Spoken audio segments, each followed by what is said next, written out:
Welcome to video 6 in Microsoft 365 Excel, the complete story. And in this latest story of fun with Excel and Power Query, we got to talk about the ever important text formulas, like when we need to join items, split, insert, and much more.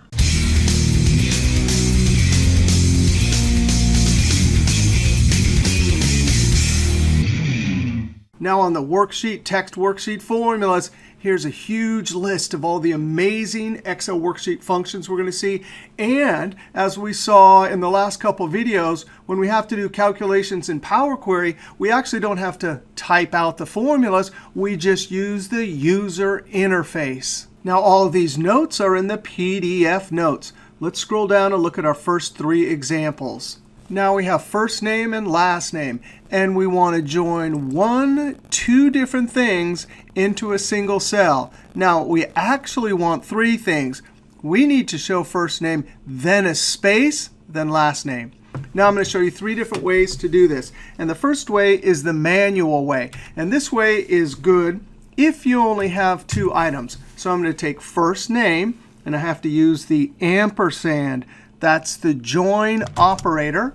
And we need a space, and that's text. So we type double quote, then a space. Remember, even though you can't see that character, it's still a character when you hit the space bar. So end double quotes, ampersand, last name.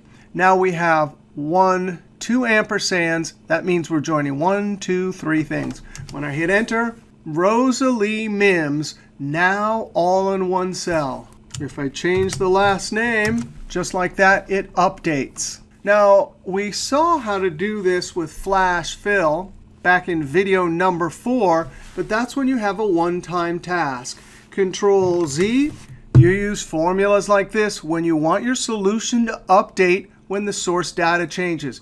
For flash fill, you only use that when you have a one-time task. Now, if you have more than 2 items, then it's usually more efficient to use the TEXTJOIN function. It wants to know what the delimiter is, and that is a space. That means we want a space between each item. So in double quotes a space. We can choose to ignore empty cells or include them. If you leave this argument out, it assumes true, ignore empty. So I'm going to leave it out. And notice there's a bunch of different arguments. So you can select items to join from all over the worksheet. But we just have 2. And so you could see if we had many items, this is definitely the way to go. When I hit enter, Kenny, space, Nolene, in a single cell. Now, if you didn't want a space, then the fastest way is to use CONCAT, which means concatenate. You just highlight the 2 cells and enter. So that's 3 different ways to join text. Now, our next task is to extract. And the delimiter is a dash for both of these product IDs. But what I really want is I want the 4369 here and then the 101 here, so I can use those 2 values as a lookup value to then get name and price. Now, this is a common situation where you get a column of descriptions or product IDs, and you only want part of it to then look something up. Now, normally we would have a certain pattern for a product ID, and all the IDs would have the same pattern. But I put 2 different patterns here just so we can see 2 different situations and 2 different formulas. Now, for the first product ID, the number that we want is always going to be after the first dash and before the second dash.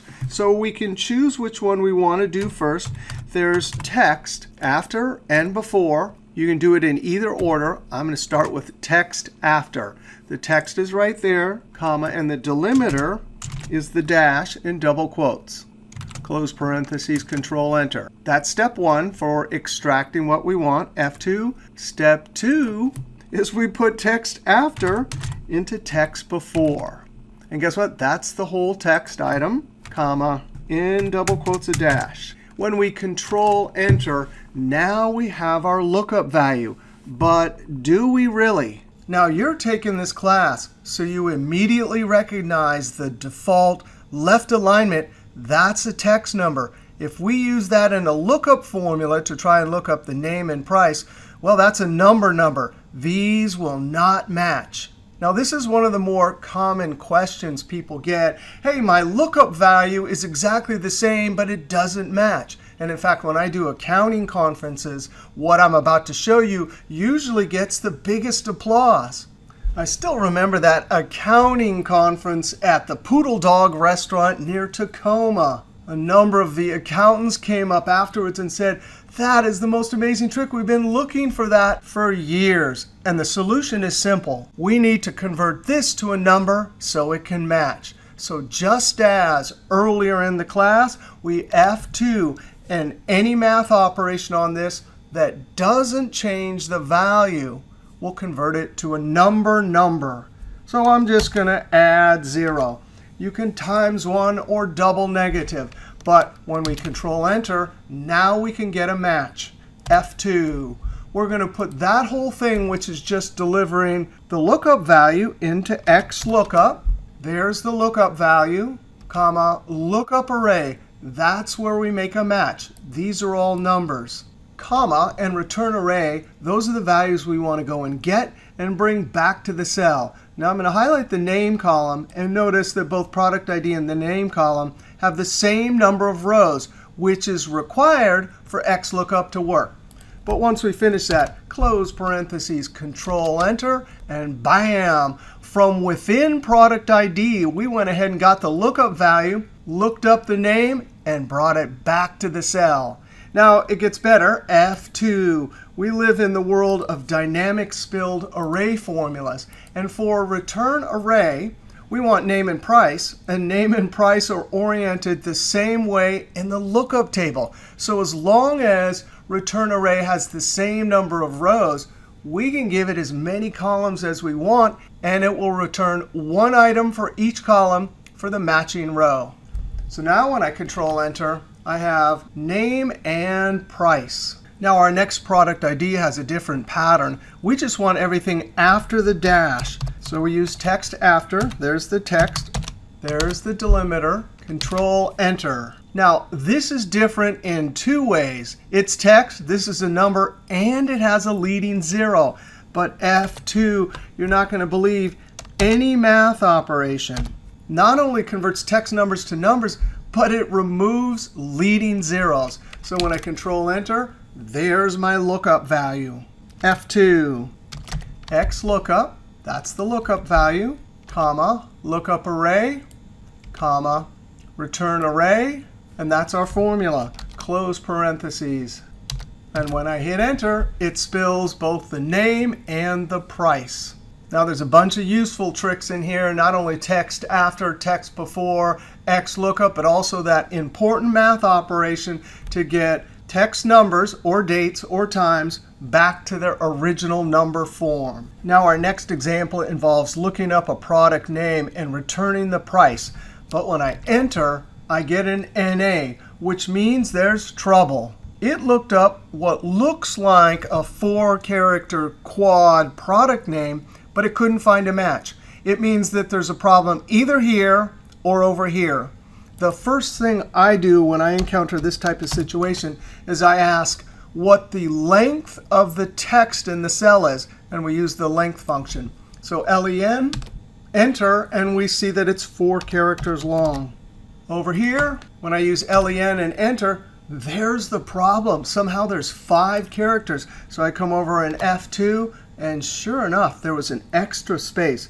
When I backspace and enter, the lookup formula works. And sure enough, I get 4 characters. Now our next example is to see how to split text from a single cell into multiple cells. Now in the old days, we might use text to columns. And you could use Power Query for this also. But if your data is in the worksheet and you want to use worksheet functions, of course, Microsoft 365 has all these amazing new text functions, including TEXTSPLIT. There's the text. And if we comma, we have column delimiters. We also have row delimiters, which we'll see in a second. But all we have is in quotes, /. So that'll split the 2 elements, when I hit Enter, into 2 columns. Now in this case, we have different delimiters, but that's not a problem for TEXTSPLIT. There's our text. And when we comma to enter column delimiter, notice we have two different delimiters, / and colon. The way you enter multiple items into a formula when the items are not coming from a range of cells is you use array syntax. So open curly bracket, and the first delimiter in double quotes / we comma to say, hey, this is going to be the next delimiter in double quotes colon, and then we close off the array in our formula that we're hard coding in with end curly bracket. And that will do it. Close parentheses. TEXTSPLIT will take those two delimiters, split the three items into three different columns. Now in both of these examples, we use the function to split the items across the columns. If we want to split across the rows, we use the row delimiter argument. Now in this example, we want to split Carlota and Price across the columns, but we want to push west down a row. TEXTSPLIT, there's the text, comma. The column delimiter will be / comma, and the row delimiter to push west down, colon. So we're using the third argument here. Close parentheses. We have both a column delimiter and row delimiter, so when I enter, we get exactly what we want. Two items across the columns, one down the row. Now this NA we don't want to show, so F2, backspace. And as we saw in video number 2, when we looked at text after, all of these text functions have a bunch of amazing arguments. We can ignore empty cells or not. We don't have any empty cells, so I'm going to skip it by typing a comma. You can definitely do case-sensitive or not case-sensitive match, comma, and the one we want is pad width. Instead of an NA, I want to show nothing, and the syntax for nothing is double quote, double quote. That's a 0-length text string. Close parentheses. And now when I hit enter, I get exactly what we want. Some splitting across the columns and the rows. Now we'd like to create some dynamic labels that deliver a message to a customer that's based on a value in a cell. So if we change the value in the cell, the label will update. For example, we might have this amount due on an invoice, and we want a message. So we'll create a text formula, and in double quotes, we'll just type the message. And I'm going to put a colon and a space at the end double quotes. And then we're going to join it to, we'll simply select that cell. Now, that might be OK because, of course, if I change the number, the label updates. Control Z. But maybe you would like to show a $sign. In that case, there's a great function, F2, and luckily it's named smartly $. And notice it just says converts a number to text using currency format, tab. Now the default for the decimals argument is 2. And since that's what we want, we're not going to put anything into that argument. Close parentheses. When I enter, that is looking beautiful. Now if I change the number and hit enter, that's updating perfectly. And notice that the $ function puts in the $sign and the comma. Control Z. Now, if you don't need the $sign, F2, instead of using $, you use fixed. So tab, there's the number. You can put in a number of decimals also if you want a comma or not. By default, it's 2 and show comma. So fixed will deliver a formatted number to our text formula without the $sign. Now, if we want to create an appointment time message for a customer, there's two problems with this. I'm going to show you what happens if you misspell a word in a text formula. And you should already guess that a cell reference pointing to a cell cannot see number formatting. So because there's a decimal under there when I enter, so that's the decimal equivalent for 2 p.m. We're definitely going to have to format that. Now let's highlight a few cells because I don't want to spell check everything. F7, that's spell check. And it's good to go. Well, the thing is, spell check will not find an error in a text formula unless the text formula is in edit mode. So close that out. F2. And now when I hit F7, sure enough, it'll work. Appointment, change. Now we're really good to go. Click OK. Now for the time value, as we saw last video, the text function allows us to take any number and format it. comma, and the number format in double quotes to show time. Well, we learned last video there's lots of different number formats. I'm going to use HH for hour, colon, MM, space, and then AM/PM.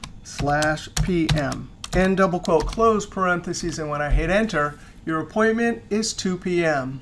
Actually, F2, I'm going to get rid of the lead H. I don't think I like the way that looks, and enter.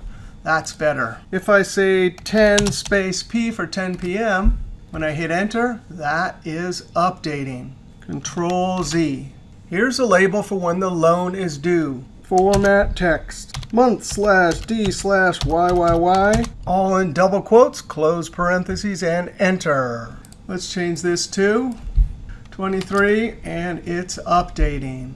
Now here's a label for the rate on the loan and the number formatting for percentage. Double quotes, 0.00, and a percent symbol. End double quote, close parentheses. 9.98, and that is updating. What about extracting a fixed number of characters rather than using a delimiter?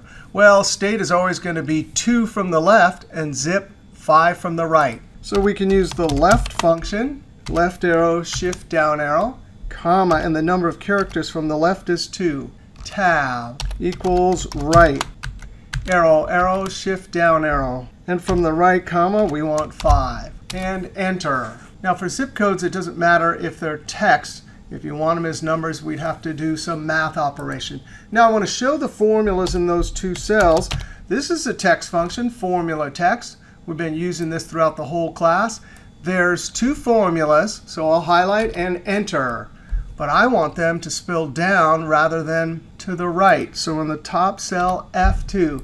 There's actually a few ways we can do this. I'm just going to use transpose. That means it can take horizontal and make it vertical, or vice versa. Now close parentheses, and now I have my formula spilling down. Now our next example, we want to do partial text record lookup. So I want to type an extension here and be able to pull just the emails for EDU, or put com and get just the com emails. And a great function when you're dealing with partial text is the search function. Now the search function is not case sensitive. You can use find, which is case sensitive. We're going to look for .edu, comma, within. If I select just a single cell, it's going to tell me the position. If you count on your fingers, that's 8 characters until it gets to edu. So when I control enter, that's 8. But what I really want is I want a number for any row that contains edu. So F2. We'll do a function argument array operation, highlight the whole column, and when I spill it, it gives me an entire column. The first record found edu in the 8th position, the last one in the 7th position. Value means it didn't find it. Now the pattern here is rows with numbers are what we're interested in. So we'll put search inside of the isNumber function. It'll give you a true when it's a number. Anything besides a number is false.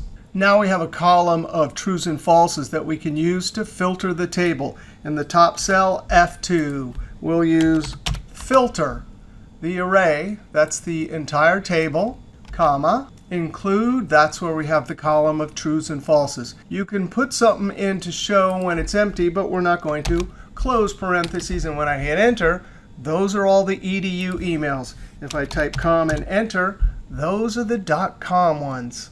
Now here's another way to solve this particular problem, because we're using right, and the pattern is the extension always has 3 from the right. However, the advantage of this one is search. We'll find the com no matter where it is in the larger text string. Now in this example, we want to see how to replace, insert, and substitute text. Here we want to go to position 6, 7, and 8 and replace those characters with a dash. In the second example, we actually want to insert a dash between the last letter and the first 0. Down here, we just want to substitute in anytime we find 0, 0, 0. We want GGG. Now in the first example, we'll use replace. Here's the old text, comma. The starting number, well, we count on our fingers 1, 2, 3, 4, 5, 6. 6 is where we always want to start, comma. The number of characters we want to replace, 3, comma. What do we want to replace those 3 characters with? Well, a dash. Now I made a mistake here. I'm going to double click, highlight both of them, so when I spill the results, no more lowercase letters, just a dash. Down here is different. I'm going to use the same function replace, but we're going to insert a dash. Equals replace. There's the text, comma, and the starting position is 6. But here's the trick, comma, to inserting. For number of characters, we just say 0, comma, and then what we want to put there is a dash. When I hit enter, the dash is inserted and our results spill. Down here, we want to do a straight substitution. So wherever there are 3 zeros in this data, we'll put GGG. So there's our text. Our old text is going to be in double quotes 000. The new text, GGG, all capital. And that's it. We close parentheses and enter. So replace can actually replace some text, or insert, and substitute can look for any occurrence of 3 zeros and replace it with 3 Gs. Now sometimes we want to remove all spaces except single spaces between words. Here's a column of text. And for various reasons, mostly typing, we have some spaces maybe before, after, or even in between. This is the perfect job for trim. Arrow, Control Shift down arrow, and when I hit enter, trim removes all spaces except for single spaces between words. Now here's a cool use for the len function. This will tell us the length, and I'm going to highlight everything, both columns. And when I hit enter, it spills the length for every cell. And sure enough, here there were 15 characters. The clean data we want to use has 12. Now down here, we did the same thing. But it appears that a few of the bits of data still have spaces. Now this is a well-known problem because the space on the space bar is different than a non-break space. And non-break spaces often come when you copy and paste data from the internet. Now here's a cool trick using text formulas. I have the same little bit of data from over here, and I want to extract every single character and look at it. Well, first we have to know the length, so equals the len of this.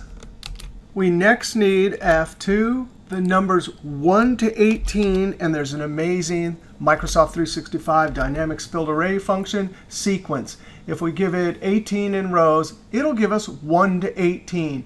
The remaining arguments allow you to create any type of sequence you want, but we're using the default, and enter. There's 1 to 18. And these numbers represent all the characters. First one, second one, third one, and so on.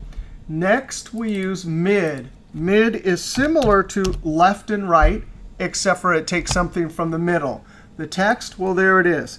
The starting position for all 18 characters we want to extract, well, there it is, 1 to 18, comma, and how many characters do we want each time? A single character. Close parentheses. And this amazing formula shows us all the characters. But what's there? What's there? They all look like the same thing. Now, luckily, there's the code function. And the code function will tell us the code for every character. Now, we select the top cell and then pound or hashtag. That's the spilled range operator that gets all the values from the top cell. And when I hit enter, we get something called a non-breaking space, which is character 160, and a bunch of spaces like our space bar 32. That means over here, to fix this formula, F2, before we trim, we want to substitute. There's all the text, comma. What's the old text? We don't want character 160. And luckily, like code, there's another amazing function called character. If I put the number in 160, that will deliver that non-breaking space, comma. And to get trim to understand, what are we going to put as new text? A space. Close parentheses. And now that formula will remove the spaces and characters 160. And there's our cleaned data. Now we want to scroll down and look at one last example with worksheet functions before we jump over to Power Query. Now we have first, middle, and last. And sometimes there's an empty cell. Sometimes there's something that's a middle name. We want to join them with a space, so this is the perfect job for TEXTJOIN. The delimiter is a space, comma. And this is definitely where we want to ignore empty cells, like that empty cell right there. So you put true 1 or leave it omitted. And then the text. And we cannot put all the text in here like we did with the len function, because it would just join all of it. So in this case, we're going to leave it as a relative range of cells. Close parentheses, Control Enter, double click and send it down. And that is looking beautiful. Here's how we used to have to do it before TEXTJOIN. Now here's my favorite use for TEXTJOIN. I have a list of emails, and I'm not using Outlook groups or doing mail merge. And somehow, without copying and pasting over into the email address bar, I need to get a semicolon between all the emails and then just copy and paste. TEXTJOIN can do this easily. The delimiter is a semicolon or whatever character your email uses, comma, comma. Click in the top cell, Control Shift down arrow. Now when I Control Enter, I don't want to copy the formula, so watch this. F2 to put it in edit mode. F9 to evaluate so it's text. Control C.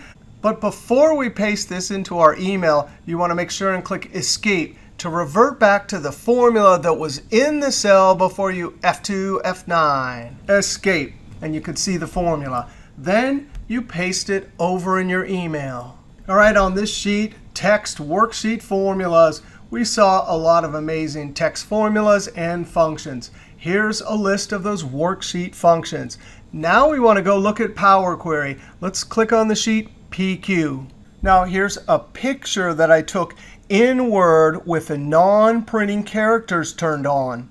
This is a tab delimited file with 1, 2, 3, 4 columns. And we're going to have to do a bunch of text manipulation. We want to split state and zip by a dash, separate first and last name into 2 different fields, then take product, region, and sales, which has an unusual delimiter, split those into 3 columns, and then this last field has a bunch of extra spaces. Now the cool thing about looking at a file like this in Word is you can see a space is represented by a non-printing character, a dot, but that non-breaking space, character 160, that's a little circle.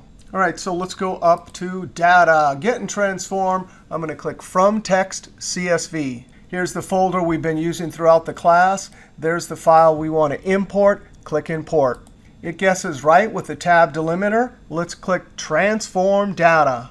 It opens up the Power Query editor. I see the new query over here. I'm immediately going to rename this. I'm going to call it Clean Text Data Table. Now we have an automatic change type step. And in past videos, we've had to continually get rid of this. So I'm going to show you how to change the options. We can go up to File, Options and Settings, Query Options. If we go to Global, Data Load, there's always Detect Column Types. Detect column types and headers depending on the particular file settings, or Never Detect. Lots of people who use Power Query a lot select this. I do want to show you this option because if this is selected, then you can go to Current Workbook, Data Load, and this is still unchecked. I'm going to click OK, then go back up to File, Options, Options, Current Workbook, Data Load, and there it is. I can stop detecting column types just for this file. Click OK. Now I'm going to get rid of this. Now look at this. When we imported this, it did not detect that the first row were actually the field names. No problem. We can go to the upper left corner, click the drop down, Use First Row as Headers. And there's a step. Now, I'm going to do something different than in the past videos in this class. I want to rename each step and get rid of the spaces. So we can F2 to put it in edit mode, just like in Excel, or Windows Explorer, backspace, and Enter. Our first task is to split state and zip into 2 different columns. Actually, we're going to use the split feature 3 times. I'll show you 3 different places where that split command is. We select the column, Home, Transform, there's Split, and we want By Delimiter. It's smart. It picked up the dash. We want at each occurrence. Click OK. I'm going to come over here, F2, Split, State, Zip, and Enter. Now the field names, we want to change those. And instead of double-clicking and typing the name and adding a new step, let's go look in the formula bar. I'm going to open the formula bar. We see table.split column. It's acting on the previous step. It used a splitter.split text by delimiter function. Here's the original field name. And down here we have a list that shows the default names that were created. We can edit this, type the new names, state and zip. Now I'm going to put my cursor at the end and enter. Now we'd like to extract first and last name. And we can use split for this one too using a space. Another way to access split is right-click. Split column by delimiter. It got it right at each occurrence. Click OK. I'm going to rename this F2, split first last name, and enter. Same thing here. We have two field names. Let's go up and see if we can figure out how to edit the M code. Well, it's the same thing, table.split acting on the previous step. There's the split text by delimiter function, original name. And this is going to be first. And this one will be last. Click at the end and enter. Let's close this queries pane. Select description. Go up to transform. Text column, and there's split by delimiter. Now we're going to have to tell it what this strange delimiter is. And we know that the system gives us space / space. So in custom, that's what we'll give it. At each occurrence, click OK. Rename this. I'm going to call it split product region amount and enter. We can rename the fields. We'll call it product region and sales. Click at the end and enter. Now let's go look at this last field here, website. And if we right-click, transform, there's a trim feature.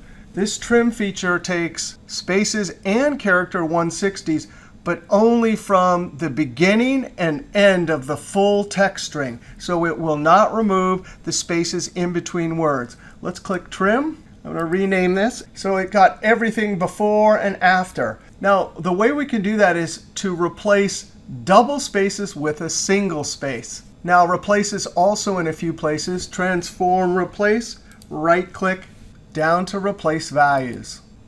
Let's type 1, 2 spaces, put nothing there, click OK. And now we've cleaned that column. Now, our last step is to change data types.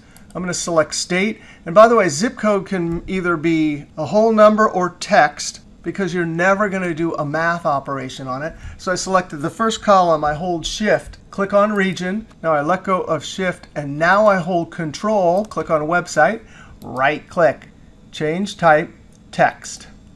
And then this one, we can change to decimal. If you want, you can definitely change that to whole number. I better come over here, F2. Change data types and enter. And from a horrible text file, we have used Power Query, all of these different steps to clean and transform our data. Now we're not going to do anything with this, but we can close and load too. And by the way, if that's just an exercise and we're never going to do anything with it, you can select only create a connection, click OK, and it's there. And you can go look at it, double click, and there it is. Also later, if you store something as connection only, you can right-click and load to, and then change it, like sending it to a table, a pivot table, or the data model. I'm going to click Cancel. All right, this was an epic video all about text functions, not only in Power Query, but also in the Excel worksheet. All right, if you like that video, be sure to click that thumbs up, leave a comment, and subscribe, because there's always lots more videos to come from Excel is Fun. All right, we'll see you next MECS video.